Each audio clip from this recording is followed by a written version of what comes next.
ಸಿಂಗಾಪುರದ ಪ್ರಧಾನಿ Lawrence Wang 3 ದಿನಗಳ ಭಾರತ ಭೇಟಿಗಾಗಿ ಇಂದು ಸಂಜೆ ದೆಹಲಿಗೆ ಆಗಮಿಸಲಿದ್ದಾರೆ.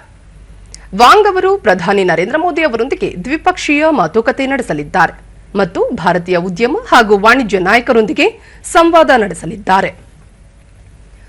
ವಾಂಗ್ ಅವರ ಭೇಟಿಯ ವೇಳೆ ಕೌಶಲ್ಯಾಭಿವೃದ್ಧಿ, ಹಣಕಾಸು ಮತ್ತು ಡಿಜಿಟಲ್, ನಾಗರಿಕ ವಿಮಾನಯಾನ, ಬಾಹ್ಯಾಕಾಶ ಸಹಭಾಗಿತ್ವ ಸೇರಿದಂತೆ ಹಲವು ವಲಯಗಳಲ್ಲಿ ಉಭಯ ದೇಶಗಳು ಒಪ್ಪಂದಕ್ಕೆ ಸಹಿ ಹಾಕಲಿವೆ.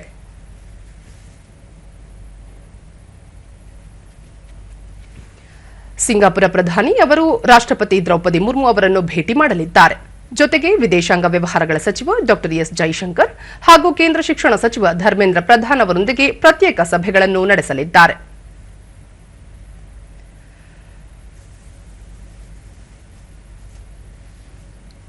ಪ್ರಧಾನಿ ನರೇಂದ್ರ ಮೋದಿ ಹಾಗೂ ವಾಂಗ್ ಅವರು ಕಳೆದ ಸೆಪ್ಟೆಂಬರ್ನಲ್ಲಿ ಸಿಂಗಾಪುರ್ನಲ್ಲಿ ನಡೆದ ಮಾತುಕತೆ ವೇಳೆ ಉಭಯ ದೇಶಗಳ ಸಮಗ್ರ ಕಾರ್ಯತಾಂತ್ರಿಕ ಪಾಲುದಾರಿಕೆಯನ್ನು ಉನ್ನತ ಮಟ್ಟಕ್ಕೆ ಕೊಂಡೊಯ್ಯಲು ನಿರ್ಧರಿಸಿದ್ದರು.